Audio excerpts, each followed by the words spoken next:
Mi tío me quitó la dirección de la constructora para dársela a su hijo consentido, así que apagué las patentes y el software de las obras. El panorama desde el ventanal de mi nuevo despacho independiente no podría ser más drástico. En la pantalla de mi computadora parpadean los titulares de los portales locales de noticias financieras que confirman el desmoronamiento absoluto del imperio de mi familia. El gobierno del estado acaba de congelar las 3 licitaciones de infraestructura pública más grandes de la región e inició una auditoría estatal de carácter urgente debido al paro total de las maquinarias y al incumplimiento de los plazos de entrega. Hace apenas unos minutos, mi teléfono celular vibró con una llamada que decidí poner en altavoz para escuchar el resultado exacto de mi partida. Era mi primo Santiago, llamándome en un evidente estado de ebriedad a las 11 de la mañana, con la voz quebrada por la desesperación y el pánico, balbuceando insultos mezclados con súplicas para que regrese a salvarlo del desastre legal en el que ha metido a la empresa en tan solo un mes de gestión como director general. Me gritaba que los ingenieros de obra están de brazos cruzados, que los clientes principales están cancelando los contratos por falta de planos y que mi tío Rogelio está al borde de un colapso de salud mientras los auditores fiscales revisan los archivos vacíos de la compañía. Es fascinante ver cómo una estructura comercial que tardó décadas en consolidarse puede pulverizarse en tan solo 5 semanas cuando la soberbia familiar decide sustituir al cerebro operativo por los caprichos de un junior consentido. Santiago asumió de forma ingenua que dirigir una corporación constructora consistía únicamente en firmar cheques, pasearse por los desarrollos con un casco limpio e imponer órdenes absurdas desde una oficina con acabados de caoba. Mi tío Rogelio, cegado por el nepotismo, creyó que el conocimiento técnico, las bases de datos de los proveedores y la propiedad intelectual de los proyectos venían implícitos en las paredes del edificio corporativo. No se detuvieron a analizar las implicaciones legales de los sistemas que utilizaban diariamente para cotizar y cimentar sus megaproyectos. Ahora, atrapados entre las demandas millonarias de los inversionistas privados y las penalizaciones del Estado, me exigen que vuelva a solucionar el caos en calidad de empleado subordinado,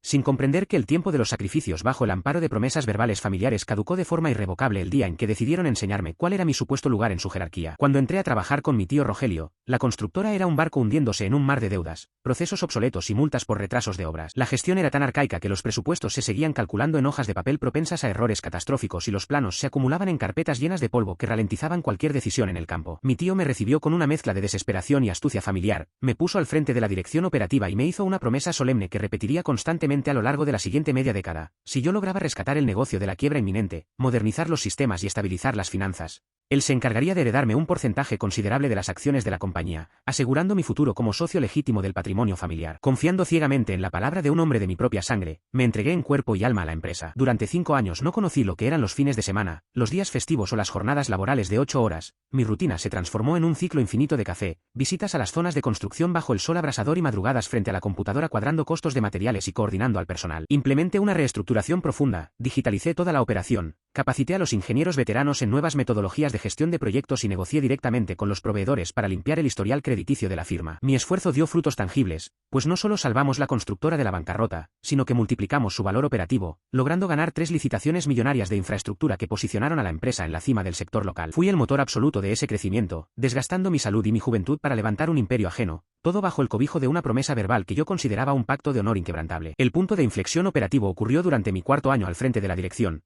cuando la empresa necesitaba dar el salto tecnológico definitivo para competir por los contratos gubernamentales de gran escala. Para lograrlo, era obligatorio implementar un software avanzado de diseño arquitectónico y modelado estructural en 3 dimensiones, además de desarrollar un método de cimentación rápida que redujera a la mitad los tiempos de entrega en terrenos inestables. Sin embargo, cuando le presenté a mi tío Rogelio el presupuesto para adquirir las licencias comerciales corporativas y los costos de los registros de propiedad intelectual, se negó rotundamente. Su visión comercial seguía siendo tacaña y de corto plazo, argumentaba que esos sistemas digitales eran un gasto innecesario y me sugirió de mala gana que buscara versiones piratas o alternativas deficientes en Internet para ahorrarse esos miles de dólares. Ante su negativa y consciente de que sin esas herramientas la constructora perdería las licitaciones millonarias que venían en camino, tomé una decisión ejecutiva en absoluto silencio. Utilizando los ahorros de mis propios bonos de productividad y capital personal, adquirí las licencias de software directamente a mi nombre, bajo una modalidad de desarrollador independiente que me otorgaba la titularidad exclusiva de los accesos y los servidores de respaldo. De igual manera, registré formalmente ante las instituciones de propiedad intelectual las patentes de los procesos de cimentación rápida que yo mismo había diseñado y optimizado junto a los ingenieros de confianza, y estructuré la base de datos de los clientes clave en un servidor privado bajo mi estricto control criptográfico. Mi tío solo vio que las obras comenzaron a avanzar con una rapidez asombrosa y que los contratos gubernamentales se ganaban uno tras otro, asumiendo de forma ignorante que el éxito se debía a su buena fortuna. Nunca se molestó en revisar los términos de las licencias ni el papeleo de las patentes, estaba demasiado ocupado disfrutando de las ganancias récord, sin percatarse de que el núcleo tecnológico y operativo que sostenía todo su imperio constructivo le pertenecía legal y financieramente al empleado que pretendía desechar. La traición se cocinó de la manera más cínica y espectacular posible durante la cena anual de fin de año de la empresa, celebrada en el salón de un hotel de gran prestigio ante todos los empleados, inversionistas y socios comerciales. Yo asistí a la gala con la satisfacción del deber cumplido, sabiendo que veníamos de cerrar el año con ingresos históricos gracias a las licitaciones que yo mismo había asegurado. El momento estelar de la noche llegó llegó cuando mi tío Rogelio subió al escenario con un micrófono en la mano para dar el discurso de cierre. Tras un par de frases genéricas sobre el crecimiento del negocio, anunció con bombo y platillo el regreso al país de mi primo Santiago, quien supuestamente venía con las credenciales necesarias tras pasar 2 años haciendo una maestría en el extranjero, pagada con las utilidades de la constructora. Sin previo aviso y mirándome desde el estrado, mi tío declaró que Santiago asumiría el cargo de director general a partir del próximo mes, heredando el control absoluto del imperio familiar. La humillación no se detuvo ahí. Frente a los aplausos forzados de los asistentes, mi tío me pidió que subiera para recibir un reconocimiento menor y anunció públicamente mi degradación a un puesto de coordinación operativa de campo. Argumentó, con un tono de condescendencia que me revolvió el estómago, que mi perfil puramente técnico era ideal para apoyar los proyectos desde las bases, mientras que la visión global y de altura de su hijo era lo que la empresa necesitaba para la nueva era. Vi a mi primo Santiago sonreír con autosuficiencia desde su mesa, levantando su copa de champaña hacia mí en una clara muestra de desprecio. En un solo instante, los 5 años de jornadas extenuantes, madrugadas en vela y promesas de sociedad se esfumaron por completo. Comprendí que para ellos mi sangre solo servía para el trabajo pesado y que, ante sus ojos elitistas, yo nunca dejaría de ser el sobrino útil al que podían relegar a la sombra en cuanto el verdadero heredero decidiera reclamar su trono de papel. Al día siguiente de la gala, me presenté en las oficinas centrales manteniendo una calma gélida en la mirada. No pasaron ni 10 minutos antes de que la secretaria me notificara que el nuevo director general requería mi presencia inmediata en la oficina principal, el mismo espacio que yo había ocupado de manera provisional para levantar el negocio y del cual mis pertenencias ya habían sido desalojadas hacia un cubículo menor en la planta baja. Al entrar, encontré a mi primo Santiago arrellanado en la silla de piel ejecutiva, con los pies cruzados sobre el escritorio de caoba y revisando su teléfono personal con un desinterés absoluto por el papeleo que se acumulaba a su alrededor. Ni siquiera se dignó a levantar la vista para saludarme, esperó a que yo cerrara la puerta para soltar una risa burlona y dejar en claro las nuevas reglas del juego de la manera más prepotente posible. Sin rodeos, Santiago me dejó en claro que la era de mis libertades ejecutivas había terminado. Con una altanería insoportable, me arrojó sobre el escritorio una carpeta pesada que contenía los informes de las 3 grandes obras gubernamentales que estaban en proceso de cimentación y me ordenó que redactara los reportes diarios, coordinara las nóminas de los albañiles y resolviera los problemas logísticos con los ingenieros en el campo de trabajo. Su plan era tan cínico como transparente, pretendía que yo siguiera siendo el cerebro operativo que hacía todo el trabajo pesado, el sudor y el desgaste tras bambalinas, mientras él se limitaba a firmar las autorizaciones, asistir a las reuniones con los secretarios de Estado y colgarse las medallas del éxito frente a mi tío Rogelio. Cuando intenté señalarle que la dirección operativa requería una firma autorizada y un conocimiento técnico que él no poseía, se levantó del asiento para encararme, borrando su sonrisa y adoptando una postura amenazante. Mirándome con desprecio, me advirtió que no olvidara mi posición en esa empresa. Me repitió palabra por palabra que, a pesar de la sangre común, yo no era más que un empleado reemplazable, un técnico de campo que debía aprender su lugar en la jerarquía y cuya única función era obedecer sin cuestionar. Me amenazó con despedirme de inmediato y boletinarme en el sector de la construcción si intentaba sabotear su gestión o sembrar discordia con mi tío, asegurando que cualquier error en los avances de las obras públicas sería imputado directamente a mi negligencia. Santiago asumió de forma estúpida que mi necesidad económica y mi lealtad familiar me obligarían a tragarme la humillación de rodillas y a trabajar gratis para alimentar su ego corporativo, sin percatarse de que al llamarme empleado reemplazable me estaba liberando legal y moralmente de cualquier compromiso de lealtad hacia su imperio de papel. En lugar de reaccionar con ira, presentar una queja inútil ante mi tío Rogelio o armar un escándalo que les permitiera despedirme con causa justificada, decidí adoptar una postura de absoluta docilidad. Durante las siguientes 2 semanas, me dediqué a fingir una sumisión perfecta que alimentó el ego desmedido de mi primo Santiago. Cumplí con asistir a las reuniones a las que me convocaba, me instalé en mi nuevo y reducido cubículo sin emitir una sola queja y me presté a darle un entrenamiento superficial sobre los flujos de trabajo de la constructora. Le enseñé a usar las funciones más básicas del panel de administración, le mostré cómo se aprobaban los presupuestos estándar y lo introduje de manera muy sutil en las dinámicas de las juntas operativas. Santiago estaba tan encantado con su propio reflejo en el espejo de director general y tan aliviado de ver que el primo útil no representaba una amenaza, que jamás se detuvo a notar la alarmante superficialidad de la información que le estaba entregando. Mientras él se limitaba a tomarse fotos para sus redes sociales profesionales en los terrenos de construcción, yo pasaba las noches en mi casa preparando minuciosamente el andamiaje legal de mi contragolpe. Con la asesoría discreta de un abogado especialista en propiedad intelectual y derecho corporativo, revisé uno por uno los contratos de las licencias de software de diseño arquitectónico y modelado estructural que yo había costeado. Configuré los servidores privados de la base de datos para programar un protocolo de revocación de credenciales de acceso inmediato, asegurándome de que en el momento en que yo diera la orden, no quedara un solo rastro de los planos ni de los expedientes de los clientes en las computadoras de la oficina. De igual manera, redacté las cartas de cese y desistimiento legal por el uso no autorizado de las patentes de cimentación rápida que estaban registradas a mi nombre personal. Cada día que pasaba entrenando al junior con una sonrisa ensayada en el rostro, era un día más en el que ajustaba los temporizadores digitales y jurídicos para desconectar la matriz de la constructora, esperando el momento exacto en que el relevo fuera definitivo para dejarlos caer sin red de protección.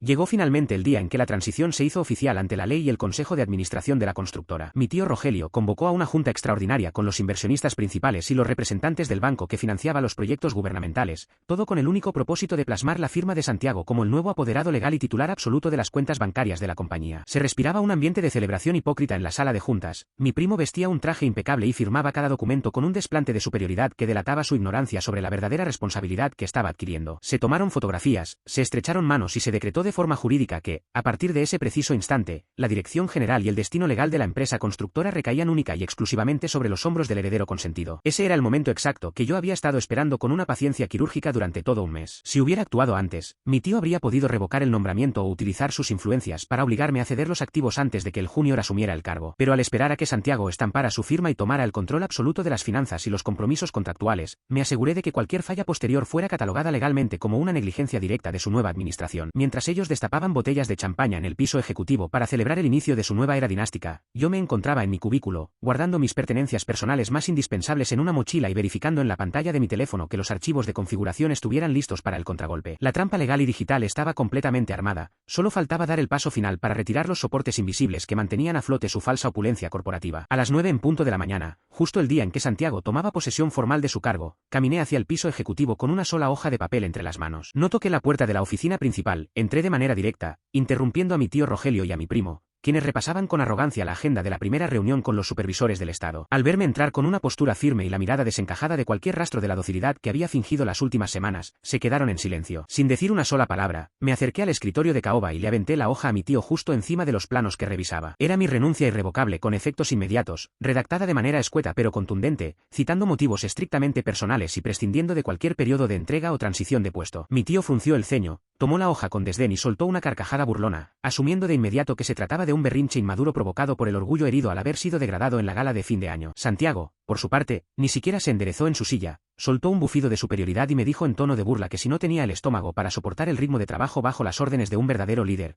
que me largara, asegurando que un técnico de campo mediocre se podía reemplazar en menos de 24 horas con una simple convocatoria en Internet. Mi tío arrugó ligeramente el papel y me advirtió que si cruzaba esa puerta, no volviera a buscar el apoyo de la familia para el resto de mi carrera profesional, amenazándome con dejarme en la calle si insistía en esa actitud desafiante. Mantuve un silencio sepulcral ante cada uno de sus insultos y advertencias. No me rebajé a discutir, no intenté cobrarles las promesas incumplidas de las acciones ni me desgasté explicando el vacío legal que dejaba mi partida. Me limité a mirarlos fijamente por última vez, di la vuelta sobre mis talones y salí de la oficina con paso firme. Crucé el pasillo del piso ejecutivo, bajé por el ascensor hacia el vestíbulo principal y abandoné el edificio corporativo sin despedirme de nadie y sin mirar atrás. En el momento en que crucé las puertas de cristal de la entrada principal, sentí un alivio inmenso en el pecho. Ellos asumían que me marchaba derrotado y con las manos vacías, ignorando por completo que me llevaba conmigo la llave maestra que hacía funcionar cada computadora, cada servidor y cada maquinaria de cimentación en sus 3 desarrollos millonarios. Exactamente una hora después de haber abandonado el edificio corporativo, me instalé en la mesa de un café ubicado a unas cuantas calles de distancia. Abrí mi computadora portátil, me conecté a una red segura y abrí la consola de administración de sistemas que yo mismo había estructurado años atrás. Mis dedos se movieron con una precisión quirúrgica sobre el teclado, ejecutando las líneas de comando que darían inicio al desmantelamiento remoto de la infraestructura tecnológica de la constructora. Lo primero que hice fue revocar de forma inmediata y definitiva todas las credenciales de acceso a los servidores privados donde se almacenaban las bases de datos de los clientes clave, los catálogos de proveedores y los históricos de cotizaciones. En cuestión de segundos, los servidores se encriptaron bajo una clave criptográfica que solo yo poseía, dejando las pantallas de las oficinas centrales congeladas en un bucle de error de autenticación. El siguiente paso fue apagar los accesos del software avanzado de diseño arquitectónico y modelado estructural en 3 dimensiones. Como las licencias comerciales estaban registradas a mi nombre personal y vinculadas directamente a mi tarjeta de crédito de desarrollador independiente, simplemente entré al panel del proveedor global, cambié los correos de recuperación y desactivé los equipos asignados a la constructora. Al hacer esto, las licencias se suspendieron en tiempo real. Los ingenieros que se encontraban en plena jornada laboral intentando abrir o modificar los planos de los megaproyectos vieron cómo el programa se cerraba de golpe, arrojando un aviso de violación de derechos de autor y licencias vencidas. Para rematar el movimiento, utilicé la firma electrónica avanzada de mi registro de propiedad intelectual para enviar una notificación digital urgente de cese y desistimiento dirigida a los consorcios supervisores del Estado. Activé la alerta formal de uso no autorizado de las patentes de cimentación rápida sobre las 3 obras activas de infraestructura pública que la constructora estaba ejecutando en ese momento. Con un último clic, desconecté la matriz operativa de la empresa de mi tío Rogelio. Dejé el sistema legal y digital configurado de tal manera que cualquier intento por saltarse los bloqueos activara demandas comerciales automáticas por plagio industrial, dejando al junior Santiago al frente de un cascarón corporativo completamente ciego ciego, sordo y paralizado a nivel técnico. Al día siguiente de mi renuncia, el impacto de los bloqueos digitales ilegales se sintió directamente en el eslabón más crítico de la constructora, las zonas de obra. A las 7 de la mañana, los frentes de las 3 construcciones millonarias de infraestructura pública se convirtieron en un escenario de caos absoluto y confusión generalizada. Los ingenieros residentes y los jefes de proyecto encendieron las computadoras en las casetas de supervisión portátiles para arrancar la jornada, solo para descubrir que el software especializado de modelado estructural arrojaba un mensaje parpadeante de licencia denegada, usuario revocado. Intentaron desesperadamente acceder a los servidores de respaldo para descargar las versiones en formato portátil de los planos de cimentación y los cálculos de carga de vigas, pero el sistema central los expulsaba una y otra vez con un error de seguridad criptográfica. Nadie en las oficinas de campo tenía acceso a las cotizaciones de los materiales del día, a las especificaciones técnicas del concreto ni a las rutas críticas de ensamblaje que yo había resguardado en mi servidor privado. La parálisis técnica se transformó de inmediato en un paro total de actividades en el terreno de juego. Las maquinarias pesadas, las excavadoras y las grúas torres se detuvieron en seco, cientos de obreros y albañiles se quedaron de brazos cruzados junto a los cimientos, esperando unas órdenes de trabajo que los ingenieros eran completamente incapaces de formular sin la información que les había sido bloqueada. El golpe definitivo llegó a media mañana, cuando los inspectores y supervisores del gobierno del estado se presentaron de manera simultánea en los 3 desarrollos con órdenes de suspensión oficiales debajo del brazo. La alerta de propiedad intelectual que yo había activado el día anterior por el uso no autorizado de mis patentes de cimentación rápida había encendido las alarmas en el departamento jurídico del estado. Ante el riesgo legal de que el gobierno fuera copartícipe de una demanda por plagio industrial e infracción de patentes, las autoridades ordenaron la colocación inmediata de sellos de clausura preventiva y frenaron los proyectos por completo,